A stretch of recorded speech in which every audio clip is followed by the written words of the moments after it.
مرتبہ درود پاک پڑھتا ہے اللہ تبارک و تعالیٰ 10 رحمتیں نازل فرماتا ہے. جو 1 مرتبہ درود پاک پڑھتا ہے اللہ تبارک و تعالیٰ 10 گنا معاف فرما دیتا ہے. جو 1 مرتبہ درود پاک پڑھتا ہے اللہ تبارک و تعالیٰ 10 درجات کو بلند فرماتا ہے. جو روزانہ 50 مرتبہ درود پاک پڑھتا ہے کل بروز قیامت پیارے آقا صلی اللہ علیہ وسلم اس سے مصافحہ فرمائیں گے.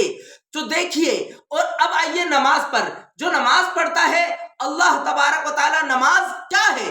نماز اندھیری قبر کا چراغ ہے، نماز جنت کی کنجی ہے، نماز مومن کی معراج ہے، نماز سے راحتیں ملتی ہیں. نمازی کو سب سے بڑا جو انعام ملے گا کل بروز قیامت اللہ تبارک و تعالیٰ کا دیدار کرے گا. اب آئیے، جو اپنے مال کی زکوٰۃ دیتا ہے اس کا مال پاک ہو جاتا ہے، صاف ستھرا ہو جاتا ہے. تو اب آئیے، یہ ساری عبادتیں ایک طرف. اب آئیے، رمضان کی کیا برکتیں ہیں، روزے کی کیا فضیلت ہے. جب روزے کی فضیلت کے بارے میں پڑھنے لگا روزہ کیا ہے؟ روزہ ڈھال ہے. روزہ کیا ہے؟ روزے سے بندہ صحت مند رہتا ہے. ارے روزہ کیا ہے؟ روزہ کینسر کا علاج ہے.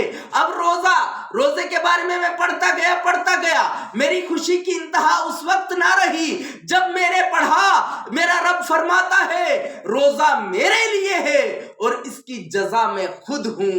ارے جب میرے رب نے فرما دیا کہ روزہ میرے لیے ہے اور اس کی جزا میں خود ہوں تو میرے سمجھ میں آ گیا کیوں لوگ 11 مہینے رمضان المبارک کا انتظار کرتے ہیں. ارے کیوں لوگ رمضان المبارک کی آنے کی خوشی کرتے ہیں اور جانے کا غم کرتے ہیں. رمضان اتنا بابرکت مہینہ، روزے کی ایسی فضیلت جس کے بارے میں میرے رب نے فرما دیا ارے روزہ میرے لیے ہے، اس کی جزا میں خود ہوں. فرما دیا کہ روزہ میرے لیے ہے اور اس کی جزا میں خود ہوں. تو اس رمضان المبارک کے روزے کا استقبال کیجئے، رمضان المبارک کا اہتمام کیجئے اور رمضان المبارک پر اپنے دسترخوان کو وسیع کر دیجئے. رمضان المبارک پر غریبوں کی مدد کیجئے. رمضان المبارک پر ہر نیک کام کیجئے. رمضان المبارک پر ہو سکے تو ہر گناہ سے بچیے. رمضان المبارک کو توبہ و استغفار کیجئے اور بڑا اہتمام کیجئے.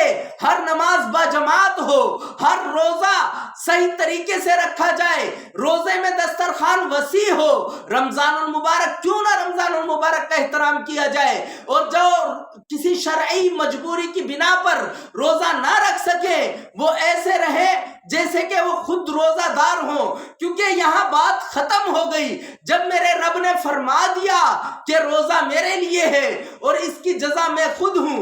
کیونکہ محمود و ایاز کا واقعہ بڑا مشہور ہے، میں بھی بتا دوں. ایک مرتبہ محمود نے اپنے ہیرے پھینکے تو لوگوں ہیرے چننے میں دیگر غلام مصروف ہو گئے، لیکن ایاز ساتھ چلتا رہا. تو محمود نے کہا تمہیں ہیرے نہیں چاہیے؟ تو ایاز نے کہا مجھے ہیرے نہیں، مجھے ہیرے والا چاہیے. ہمیں بھی رب عز و جل کی رضا چاہیے، رب عز و جل کی رضا ہی ہمارا مقصود ہے. رب عز و جل نے جب یہاں بات ختم کر دی کہ روزہ میرے لیے ہے اور اس کی جزا میں خود ہوں، تو ہم نے بھی صرف روزہ رب عز و جل کی رضا کے لیے رکھنا ہے، گناہ سے رب عز و جل کی رضا کے لیے بچنا ہے، نمازیں رب عز و جل کی رضا کے لیے پڑھنی ہے. ارے ہر نیک اور جائز کام صرف اور صرف اللہ عز و جل کی رضا کے لیے کرنا. تبارک و تعالی ہم سب کو رمضان المبارک کا اہتمام کرنے کی توفیق عطا فرمائے، رمضان المبارک کا بہترین انداز سے استقبال کرنے کی توفیق عطا فرمائے، ابھی سے نیکیوں کی عادت بنانے کی توفیق عطا فرمائے. اور رمضان المبارک یہ ایسا رمضان المبارک ہو کہ ہم سب کی بخشش ہو جائے، ہم سب کو اللہ عز و جل کی رضا حاصل ہو جائے. اللہ تبارک و تعالی ہم سب پر کرم فرمائے، رمضان المبارک کا احترام کرنے کی توفیق عطا فرمائے. وما توفیقی الا باللہ.